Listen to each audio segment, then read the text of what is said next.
अस्सलामु अलैकुम वरहमतुल्लाहि वबरकातुह। बिस्मिल्लाहिर्रहमानिर्रहीम। देखिए, जब भी कोई उम्रा करता है या हज करता है तो दो अमल बड़े अहम होते हैं।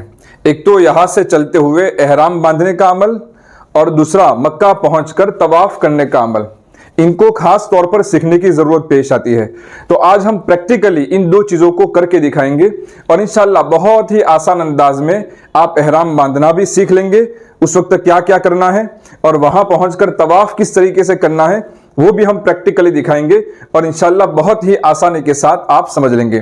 तो चलिए शुरू करते हैं। जब हम घर से निकलेंगे तो एहराम बांधने से पहले हमें क्या अमल करना है?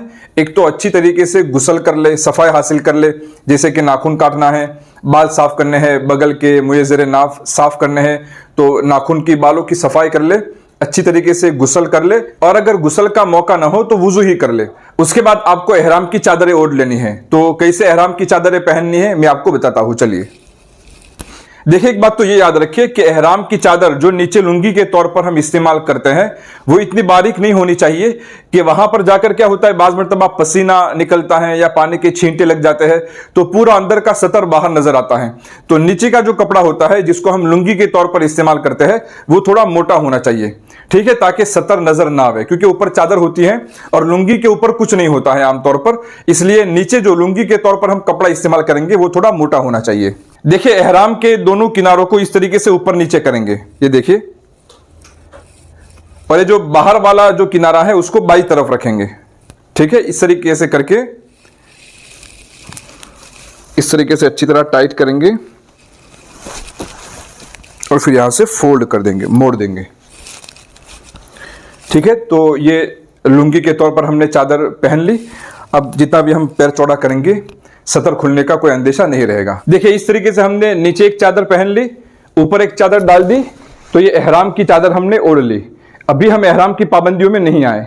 अभी अंदर के जितने भी सारे कपड़े हैं, बनियान है, अंडरवेयर है, टोपी है, सब उतार लेना है। हाँ, अभी हमें 2 रकात पढ़नी है एहराम की, तो उसके लिए हम या तो चादर से सर को ढांक लेंगे या फिर टोपी पहन लेंगे और अभी 2 रकात हमको पढ़नी है, ठीक है।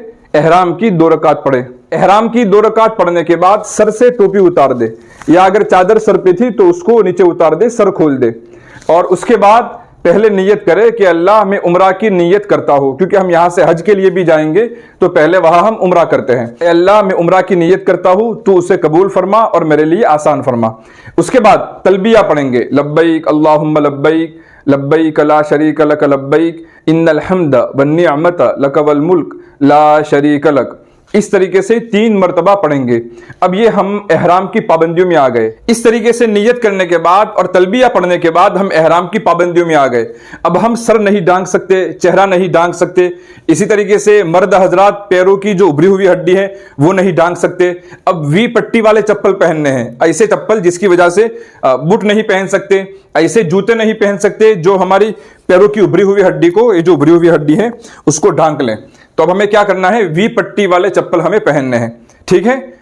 यहां एक बात याद रखिए कि असल सुन्नत तरीका तो यह है कि हमने एहराम की 2 रकात अदा की, उसके फौरन बाद हम एहराम की नियत कर ले, उम्रा की नियत कर ले। लेकिन यहां पर मशवरा यह दिया जाता है क्योंकि फ्लाइट कैंसिल भी हो सकती है, सफर की किसी वजह से मुलतवी भी हो सकता है और अगर ऐसा हुआ तो हमें हमेशा एहराम की पाबंदियों में रहना पड़ेगा यहां तक कि हम उम्रा कर ले। इसलिए मशवरा यह दिया जाता है कि फ्लाइट में बैठ जाने के बाद नियत करें, ताकि अगर उससे पहले किसी वजह से सफर कैंसिल हो जावे तो हम एहराम की पाबंदियों में हमारे लिए रहना जरूरी ना हो। इसलिए गुस्ल तो कर ले, 2 रकात अदा कर ले, लेकिन एहराम की नियत जो है, उम्रा की नियत, वो फ्लाइट में अच्छी तरीके से बैठने के बाद, सफर शुरू होने के बाद करें, ताकि अगर किसी वजह से सफर कैंसिल होता है तो परेशानी में हम ना आ जाए, ठीक है। अब ये हमारा सफर शुरू हो गया एहराम के साथ। अब ज्यादा से ज्यादा लब्बैक पढ़ते रहें, ये सबसे अफजल तरीन जिक्र है। लब्बैक अल्लाहुम्मा लब्बैक एहराम बांधने के बाद सबसे अफजल तरीन जिक्र यही है, ठीक है। ये लब्बैक कब तक रहेगा? मक्का पहुंचेंगे और बैतुल्लाह का तवाफ शुरू करेंगे, वहां तक लब्बैक अल्लाहुम्मा लब्बैक कहते रहेंगे। जैसे ही हमने तवाफ शुरू किया वहां से लब्बैक कहना खत्म होगा और वहां से दूसरा जिक्र शुरू होगा, ठीक है। इस तरीके से हमारा सफर शुरू हो गया। अब समझो हम मक्का पहुंच गए। मक्का पहुंचने के बाद फौरन तवाफ करना, उम्रा करना जरूरी नहीं है। आप थोड़ा सा आराम कर ले, आपको ऐसा लगता है कि आप नशात है, मैं तवाफ कर सकूंगा, तो उस वक्त फिर बैतुल्लाह शरीफ में जाए, हरम शरीफ में जाए, और वहां पर याद रखे कि पहली नज़र में दुआ कबूल होती है। तो जो भी मांगना है अल्लाह से मांगे। और ये भी याद रखे कि तवाफ जो होता है वो वुजू के साथ होता है। तो जब अपने घर से निकले, अपने मकान से, अपने रूम से निकले, तो वुजू करके बैतुल्लाह हरम शरीफ निकले। अब हरम शरीफ में जब हम यहाँ आ गए, दुआ कर ली, अब हमें तवाफ शुरू करना है। ये हमारा उम्रा का तवाफ होगा। हम अभी आए हैं तो ये हमारा उम्रा का तवाफ होगा, और इस तवाफ के बाद सई भी हमें करनी है। तो इसी हिसाब से मैं आपको बताता हूं। अब ये समझो, ये हजर अस्वद है, यहां से हमारा तवाफ शुरू होगा। तो हजर अस्वद से पहले पहले हमें खड़ा होना है। ये हजर अस्वद से उसकी जो लाइन बनती है उससे पहले खड़े रहेंगे, और यहां पर रहकर पहले तो नियत करनी है कि अल्लाह मैं उम्रा का तवाफ करता हूं, तो उसे कबूल फरमा और आसान फरमा। ये नियत कर ले, और उसके बाद इज्तिबा कर ले, यानी कि जो चादर है उसको कंधे के नीचे से निकाले इस तरीके से। और ये पूरे तवाफ में, यानी कि 7 चक्करों में इसी तरीके से रखना है। ठीक है, ये 2 काम हमने कर लिए, नियत कर ली, इज्तिबा कर लिया। अब हजर अस्वद के बिल्कुल सामने आ जाएंगे, हजर अस्वद के बिल्कुल सामने खड़े रहेंगे। समझो सामने हजर अस्वद है, तो एक काम यह करना है, पहले इस्तिकबाल करना है, यानी जैसे नमाज में हाथ उठाते हैं इस तरीके से बिस्मिल्लाह अल्लाहु अकबर कहकर हाथ छोड़ देंगे। औरतें अपने सीने तक हाथ उठाएगी जैसे नमाज में उठाती है, और मर्द हजरात कानों तक हाथ उठाएंगे जैसे नमाज में उठाते हैं, और बिस्मिल्लाह अल्लाहु अकबर कहकर हाथ छोड़ेंगे। ये तो इस्तिकबाल हुआ। ये पूरे तवाफ में शुरू में 1 मरतबा होता है। उसके बाद आता है इस्तिलाम, यानी कि हजर अस्वद को बोसा देना। लेकिन चूंकि हम करीब में जाकर बोसा नहीं दे सकते, और वहां देने में एक मशक्कत ये भी होती है कि खुशबू भी लगी होती है, भीड़ भी ज्यादा होती है, तो आमतौर पर दूर से ही इशारा करके बोसा देना यही अच्छा तरीका होता है। तो अब हम क्या करेंगे, दूर से हजर अस्वद की तरफ इशारा करेंगे हाथों से, जैसे कि हम हजर अस्वद को छू रहे हो। इस तरीके से, जैसे कि हम हजर अस्वद को छू रहे हो, इस तरीके से इशारा करेंगे, फिर अपने हाथ को बोसा देंगे। और जब इशारा करेंगे उस वक्त भी यही कहेंगे बिस्मिल्लाह अल्लाहु अकबर, उसके बाद फिर अपने हाथों को बोसा देंगे, ये समझकर कि मैं हजर अस्वद को बोसा देता हूं। और उसके बाद फिर हमारा तवाफ शुरू हो जाएगा। अब जैसे ही हम आगे बढ़ेंगे तो 2 चीजों का ख्याल रखना है। पहली बात तो ये कि चूंकि हमें इस तवाफ के बाद सई करनी है, तो हमें पहले 3 चक्करों में रमल करना है, अगर रमल करने की गुंजाइश है, यानी कि अगर ज्यादा भीड़ नहीं है, लेकिन आमतौर पर भीड़ होती है, रमल करने की गुंजाइश नहीं होती। लेकिन अगर रमल करने की गुंजाइश है, भीड़ कम है, तो रमल करना है। रमल में 3 चीजें आती है। एक तो यह कि तेजी से चलना, नंबर 2 छोटे छोटे कदम रखना, नंबर 3 कंधे हिला हिलाकर बहादुरों की तरह चलना। चलिए मैं जरा चल के समझाता हूं आपको। ठीक है, इस तरीके से 3 चक्करों में रमल करना है। लेकिन अगर भीड़ है तो इस तरीके से रमल करने की जरूरत नहीं है, किसी को तकलीफ देना जायज नहीं है। दूसरी बात यह है कि अब तवाफ शुरू हो गया, तो उसके बाद बैतुल्लाह की तरफ रुख भी नहीं कर सकते, चेहरा भी नहीं कर सकते, और पुश्त भी नहीं कर सकते। ऐसे तो बैतुल्लाह शरीफ को देखना सवाब का काम है, उसमें भी नेकियां मिलती है। लेकिन जब तवाफ शुरू हो गया तो अब बैतुल्लाह की तरफ नहीं देखना है। अब जैसे सीधे अपनी धुन में अल्लाह की तरफ लो लगा के चलते रहे। चलते चलते जब हजर अस्वद से पहले वाले रुकन में, इसको कहते हैं रुकने यमानी, ये हजर अस्वद वाला कोना है और ये रुकने यमानी है, तो जब यहां आवे तो सिर्फ हाथ से इसको छूना है, बोसा नहीं देना है। चलते चलते हाथ से उसको छूना है बस, अगर मौका मिले तो। लेकिन भीड़ है तो छूना भी जरूरी नहीं है, वहां से निकल जावे। और रुकने यमानी और हजर अस्वद के दरमियान रब्बना आतिना फिद दुनिया हसना व फिल आखिरति हसना वकीना आदाबन नार, ये पढ़ना है। अब जब चलते चलते पहला चक्कर पूरा हुआ और हजर अस्वद के सामने आ गए, तो फिर से हाथ से इशारा करके इस्तिलाम करना है, बिस्मिल्लाह अल्लाहु अकबर, और इस तरीके से फिर आगे निकल जावे। और इस तरीके से हर चक्कर में यह करना है।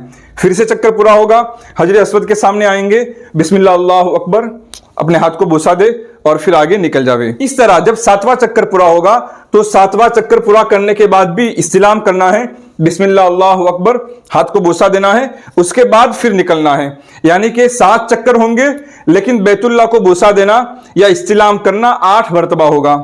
ठीक है, तवाफ हमारा मुकम्मल हो गया। उसके बाद जहां भी जगह मिले 2 रकात पढ़े, तवाफ की 2 रकात अदा करे। उसके बाद खूब जमजम का पानी पिए, अल्लाह से दुआ करे, जमजम का पानी पीते हुए दुआ कबूल होती है। उसके बाद सफा मरवा की सई के लिए जाए। चलिए पूरा खुलासा एक मरतबा फिर देख लेते हैं। जब हम घर से निकलेंगे तो पहले गुस्ल करेंगे, उसके बाद एहराम की चादरें ओढ़ लेंगे, एहराम की अभी नियत नहीं करेंगे, फिर एहराम की 2 रकात अदा करेंगे। सुन्नत तरीका यह है कि 2 रकात अदा करने के फौरन बाद और उम्रा की या एहराम की नीयत कर ले। लेकिन चूंकि हालात कभी कभी ऐसे बन जाते हैं, इसलिए मशवरा ये दिया जाता है कि उसी वक्त नीयत न करे, फ्लाइट में अच्छी तरीके से बैठ जाए, उसके बाद नीयत करे।